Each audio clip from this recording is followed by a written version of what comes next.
Bienvenue à toutes et à tous dans cette nouvelle quotidienne. Je suis super content de vous retrouver. Nous sommes le mardi 7 novembre et nous avons beaucoup de choses à voir ensemble aujourd'hui. Bien évidemment, d'abord un topo sur l'actualité économique. Que se passe-t-il? Où en sommes-nous? J'ai 2-3 choses à vous présenter également qui vont vous servir pour améliorer votre trading, notamment l'article gratuit, bien évidemment, que j'ai sorti sur mon blog ce matin. Je vous en parle dans un instant, mais également revenir sur le contexte dans lequel nous sommes aujourd'hui. Vous le savez, j'accorde énormément d'importance à l'analyse fondamentale, du moins, j'ai envie de dire, les grosses nouvelles, les gros impacts qu'on peut avoir qui sont assez facilement compréhensibles, et l'idée c'est d'avoir une orientation, une direction suite à cette analyse fondamentale, comprendre comment les différents actifs interagissent entre eux, comprendre quel est l'impact des news sur le marché par rapport au contexte dans lequel on est, parce que par exemple une augmentation d'inflation ne va pas signifier la même chose dans une période donnée que dans une autre. Donc tout ça, il faut être en capacité de jongler et faire une petite gymnastique d'esprit qui n'est pas très compliquée en réalité, mais il faut juste connaître les essentiels et les fondamentaux pour pouvoir le faire. Et ensuite, une fois qu'on a cette idée, cette photographie globale de notre marché, eh bien on va prendre des décisions grâce à l'analyse technique, avec des études, effectivement des outils d'analyse technique qui nous permettent de timer nos entrées en position avec des structures de prix à plus ou moins forte probabilité de réussite. Voilà, hein, je rappelle que c'est pas parce qu'on a un canal, parce qu'on a une cassure de moyenne mobile, un nuage Ishimoku, ce que tu veux, que automatiquement le marché va aller dans ton sens et tu vas gagner ton trade. D'ailleurs, même en faisant une analyse globale, il n'y a pas 100% de certitude. Ça permet juste d'augmenter les probabilités de réussite. Et quand on vient coupler ça avec des outils de gestion de risque comme le money management, ça permet effectivement de bien s'en sortir. Concernant donc l'actualité, on va dire qui me concerne dans un premier temps, je vous ai effectivement, comme je le disais, publié un article que vous retrouvez sur mon Twitter, je l'ai mis sur Discord, je l'ai mis sur Telegram, sur les outils, alors je dis obligatoire, bon, en tout cas les 6 grandes familles d'outils, d'éléments à avoir pour bien démarrer en trading. Je sais que vous êtes plusieurs personnes qui débutent au niveau intermédiaire dans le trading, et voilà, je vous ai listé ici tout un ensemble d'éléments, de choses importantes à avoir dans votre trading. Je vais parler de plateforme de trading, je parle de courtier, je vous dis tous les critères, regardez, tous les critères à prendre en considération pour savoir exactement si la plateforme d'analyse technique que vous utilisez est suffisamment de qualité ou pas, et donc au minimum ce qu'elle doit avoir. Je vous propose bien évidemment les meilleurs outils du marché. J'ai illustré mes propos pour essayer d'en faire un article assez sympathique, assez dynamique. Je vous y propose bien évidemment les différents brokers auxquels je crois, avec cette vidéo que vous pouvez consulter qui est sur ma chaîne YouTube, avec les 7 critères pour bien choisir son courtier, tout un ensemble de bons conseils et astuces à prendre en considération qui, je pense, sont assez pertinentes lorsqu'on démarre dans le trading pour éviter des gros pièges, et surtout assurez-vous d'avoir tous ces éléments pour pouvoir vous lancer pleinement dans vos stratégies de trading. Comme je le redis d'ailleurs dans cet article, une stratégie de trading, c'est pas juste je prends les cassures d'Ishimoku, les moyennes mobiles, le SMC ou autre. La stratégie de trading, c'est beaucoup plus global. On parle d'ailleurs très peu de stratégie. La stratégie, c'est un élément de la méthode. Pour moi, ce qu'il faut, c'est une méthode, un cadre de trading. Quand est-ce que je trade? Qu'est-ce que je trade? Comment je le trade? Et comment je le trade, c'est pas uniquement j'achète, je vends sur un support, une résistance dans une tendance baissière. C'est bien plus global que ça. C'est quel est effectivement, par exemple, le courtier que j'utilise, quels sont les outils de money management que je mets à ma disposition, quels sont peut-être les contextes qui font que je trade ou que je ne trade pas. C'est ça vraiment trader, c'est avoir une méthode globale avec des moments où on a des règles qui nous disent de trader et des moments qui nous disent de plutôt rester à l'écart des marchés. Et c'est comme ça que sur le long terme, on arrivera à dégager de la performance et à s'en sortir. En tout cas, c'est la manière dont ça a fonctionné pour moi, et je vous invite vraiment à avoir une vision globale et ne pas tout le temps être buté systématiquement sur la stratégie. Ça va bien au-delà de ça. D'ailleurs, il faut d'abord comprendre les marchés financiers. Je vois beaucoup trop de gens qui découvrent le trading et c'est un petit peu normal d'ailleurs, parce que c'est assez facile à montrer, j'ai envie de dire, par des analyses techniques justement et des personnes compétentes ou pas, peu importe, qui vont vous montrer des trades, etc. Et c'est effectivement, on se dit, bon bah attends, c'est quoi la solution, c'est quoi l'astuce pour rentrer en position?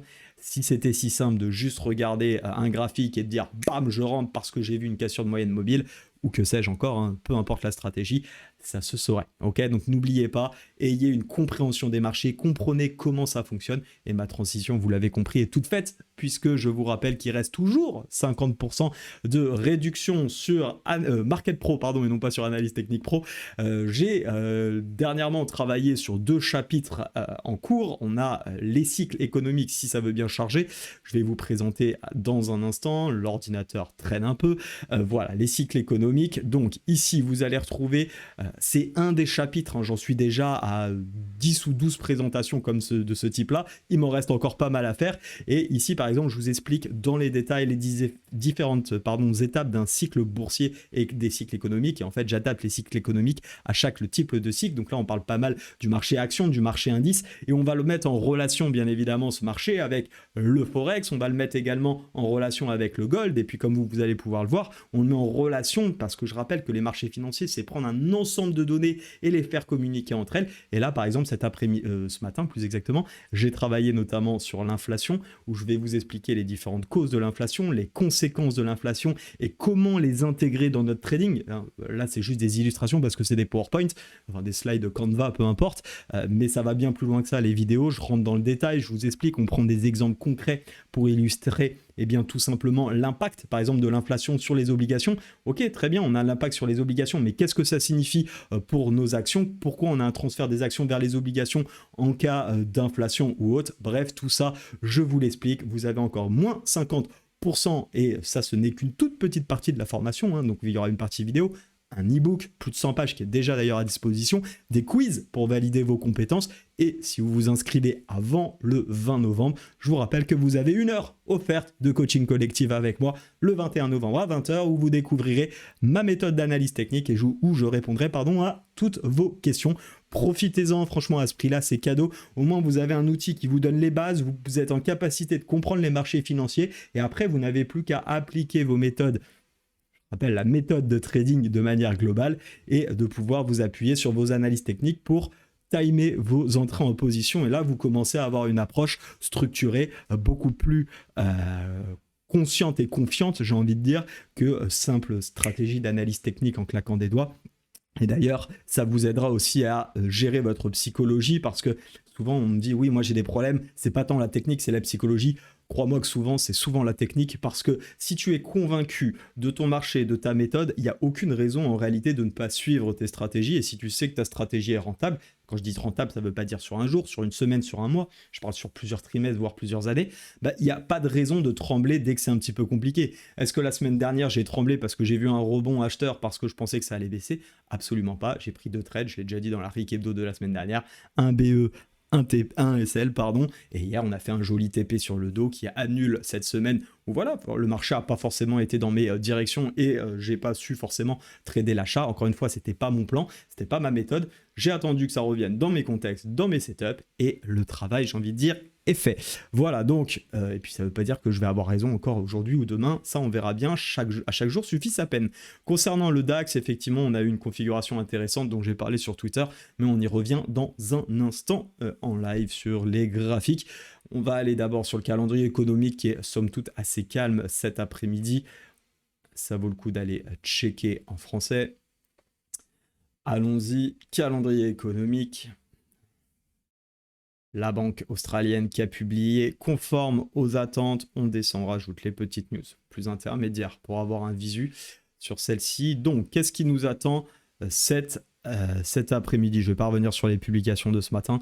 On a les exportations, les importations, la balance commerciale qui donne une idée. On a surtout des discours en réalité qui vont venir ponctuer un petit peu la dynamique, mais surtout à mon avis ce qui est attendu, et c'est d'ailleurs un petit peu l'objet de prudence auquel je peux vous inviter pour cet après-midi, c'est je pense que ce qu'on attend, c'est ce qui se passera demain, c'est le discours notamment de Powell avec les chiffres, les inscriptions hebdomadaires au chômage jeudi.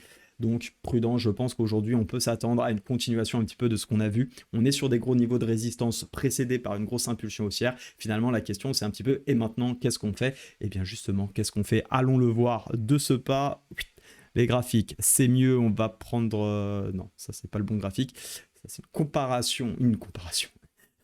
Une étude comparative sur les taux directeurs, c'est pas trop ça qui m'intéresse. Là, ce que je voulais vous montrer, c'est effectivement le taux obligataire hier qui m'a d'ailleurs aidé à prendre ma décision sur les ventes parce que je vous en avais parlé dans la RIC Hebdo notamment. Il me semble que je vous ai fait un rappel, en tout cas je l'ai fait au membre d'analyse technique pro, mais ici on avait eu un joli support sur le taux obligataire 10 ans avec une configuration comme je vous l'avais montré par le passé avec des signaux similaires et bien évidemment même si le passé ne présage pas du futur, statistiquement parlant, on le sait, ce type de configuration, ce qu'on appelle ici une étoile du matin, c'est des choses qui marchent plutôt très bien dans des dynamiques haussières, retour sur support. On a tendance à avoir, ça ne veut pas dire qu'on va repartir tout en haut, mais on a au moins un petit rebond qui peut être attendu. C'est ce qu'on a eu, et donc généralement, c'est également ce que j'apprends et ce que je vous transmets dans Market Pro, eh bien, c'est que quand les obligations sur le 10 ans ont tendance, plus long terme mais aussi court terme, ont tendance à hausser, on a des indices qui ont plutôt tendance à baisser. Les raisons fondamentales qu'il y a derrière, je vous laisse les découvrir dans Analyse dans Market Pro, je vais pas y arriver. Concernant le... Allez, on va commencer par le gold, tiens, et on fera les indices ensuite. Regardez le gold, j'avais une vraie volonté de payer ce niveau, de payer parce qu'on est dans un énorme rebond haussier. Ça me plaît plutôt bien. Au regard, encore une fois, par rapport à tout ce que j'ai comme élément sur l'aspect fondamental, je reste assez haussier sur le gold. Voilà, ça c'est le contexte que j'ai. Maintenant, ça ne veut pas toujours dire que parce que je reste haussier, qu'il faut forcément que je trouve un achat maintenant, là, tout de suite. Il faut attendre des moments opportuns. Et actuellement, on est sur une zone intéressante, mais pour le moment déjà, j'ai absolument pas de signaux d'entrée en position. Ça, c'est le premier point. Et d'autre part, j'ai face à moi, et nous avons face à nous plus exactement, une épaule tête-épaule, signal de retournement. Alors, elle n'est pas immense, donc l'objectif en réalité de celle-ci est assez courte, mais on a bien un retournement de structure 4 heures, on a quand même un objectif qui est un petit peu plus bas, on est sur une zone certes importante. Je pense que ce que je vais faire, c'est tout simplement patienter tranquillement. Soit j'ai un super signal d'achat sur le gold, et pourquoi pas transformer ça en swing trading, ça peut être assez intéressant, voire un petit day trading pour ceux qui voudraient jouer juste l'aspect rebond. Pour l'instant, j'ai rien du tout, à part le fait qu'on est sur la zone, ce qui est absolument pas suffisant pour moi pour prendre un trade. Pour l'instant, il se passe rien. On est en survente RSI, ok, c'est absolument pas suffisant. Je vous rappelle que la semaine dernière, j'avais pris un trade beaucoup plus intéressant, déjà parce qu'on n'avait pas cette épaule tête-épaule à l'époque, mais par contre, on avait un joli retour sur la zone avec un beau marteau. Ça, c'est des signaux assez intéressants, assez puissants qui me plaisent bien à travailler. Là, pour le moment, on est de retour sur cette zone qui m'intéresse toujours à l'achat, mais face à cette épaule tête-épaule et sans vraie conviction et signaux haussiers, je reste assez prudent. En revanche, si on réintègre cette zone et qu'on a une petite structure de rejet de celle-ci, alors il faudra probablement, en tout cas sur le court terme, annuler le plan acheteur et plutôt repartir, pourquoi pas d'ailleurs, dans cette dynamique baissière qui s'était mise en place, même si j'ai des éléments qui, pour le moyen terme, me poussent plutôt à acheter l'or qu'à le vendre actuellement. Concernant le DAX, bah, ça s'est plutôt bien passé sur le DAX. Déjà hier, je vous rappelle le plan avec qu'on avait bien vu. On avait cette avalante magnifique, rejet sur oblique, rejet du 0,618. Hier, on a un OPR magnifique qui s'est fait. Alors, c'est pas ce niveau-là, j'ai dû l'effacer l'OPR d'hier matin qui était celui-ci. On avait pu encaisser un ratio 2. Donc, ça, c'est des choses qu'on avait vues et qui étaient plutôt agréables. Ce matin, hier après-midi, on a continué pour aller rechercher le vrai objectif technique, les 0,5, dans cette grosse zone de polarité daily qui me plaît plutôt bien. Maintenant, on y est. Qu'est-ce qu'on fait? Là, je sais pas. Voilà, hein, là, très clairement, on est sur des gros niveaux. D'ailleurs, il n'y a pas que moi qui ne sais pas, a priori, il y a aussi le marché. On voit bien que là, on ne sait pas si on monte ou si on descend. Demain, je vous rappelle qu'on a l'inflation en Allemagne, ça va peut-être pouvoir jouer. On aura peut-être Powell qui va aussi avoir un impact indirect sur l'indice. Donc pour l'instant, on est dans une impulsion haussière qui corrige, mais dans un canal de fond qui est baissier. On est sur une grosse zone de polarité. Ceux qui sont en swing trading, bien joué, pour moi, il n'y a absolument rien à faire ici. Par contre, quand on est en day trading et qu'on cherche des petits signaux, je pense que typiquement, c'est le genre d'actif à éviter. Après, vous avez peut-être des signaux ou autres qui vous poussent à prendre des achats ou des ventes. Et dans ce cas-là, allez-y. Pour ma part, j'ai absolument rien. Là, c'est même pas, je mets même pas d'indicateur. Hein. Là, je regarde juste mes tendances. Où est-ce qu'on est? Tendance moyen terme, court terme, zone. Là, terminé. Je sais déjà que j'ai rien à faire là-dedans. L'objectif, quel est-il? Pour moi, éventuellement, pourquoi pas rechercher pour vraiment de la toute petite vente ce niveau. Pourquoi ce niveau? Parce que c'est tout simplement un gap qui a été laissé ouvert et dans le cadre de ma dynamique baissière de fond, je m'attends pourquoi pas à ce qu'on comble le gap, signal de vente, on redescend. Ça, éventuellement, c'est quelque chose qui pourrait m'intéresser début d'après-midi si jamais on était amené à le faire. Encore une fois, pas d'obligation. Et puis ceux qui veulent jouer le retournement ici, très court terme de la reprise de fond, pourquoi pas. Attention, malgré tout, on a quand même très bien retourné la structure. Et maintenant, en 15 minutes, en 1 heure, pour moi, on est rebaissier. Dans le daily et le weekly, on est baissier. J'ai pas envie de chercher pour moi des achats là-dedans au regard des tendances. La zone est intéressante à payer si on s'écarte de toute tendance. Si on intègre les tendances, pour moi, c'est un poil plus risqué et j'aime pas trop ça. Donc plutôt continuer à chercher des ventes en day trading, mais sur des confirmations de rejet de cette zone. Et après, on aura tout le loisir de vendre si effectivement ça doit y aller. Encore une fois, on n'est pas obligé de tout le temps être dans le marché. Bien au contraire, plus on reste à l'écart, plus on est sélectif et plus on a de chances de réussir. C'est ce qui peut nous permettre d'ailleurs de bien s'en sortir sur le moyen long terme. Je rappelle que la plupart du temps, ceux qui gagnent le plus en trading, c'est des personnes qui prennent relativement peu de trades. Quand je dis relativement peu de trades, parce qu'il n'y a pas beaucoup de traders qui prennent 5-6 trades par jour et qui cartonnent. Arrêtez de croire ce que vous voyez sur les différents réseaux. Ça n'est pas possible de prendre 5 ou 6 trades qualitatifs. Alors, on peut bien évidemment gagner 5 ou 6 trades, mais si à chaque fois c'est pour prendre 5 points de TP et puis après se faire sortir sur des trades à 25, 50, 70 points de stop loss, il va falloir gagner effectivement beaucoup de journées à 5 ou 6 trades pour pouvoir ne serait-ce que combler un trade. Donc, attention à bien se projeter là-dessus et garder cet aspect cohérent. Concernant ici le SP500, vous le voyez, on était sur une zone qui me plaisait bien hier.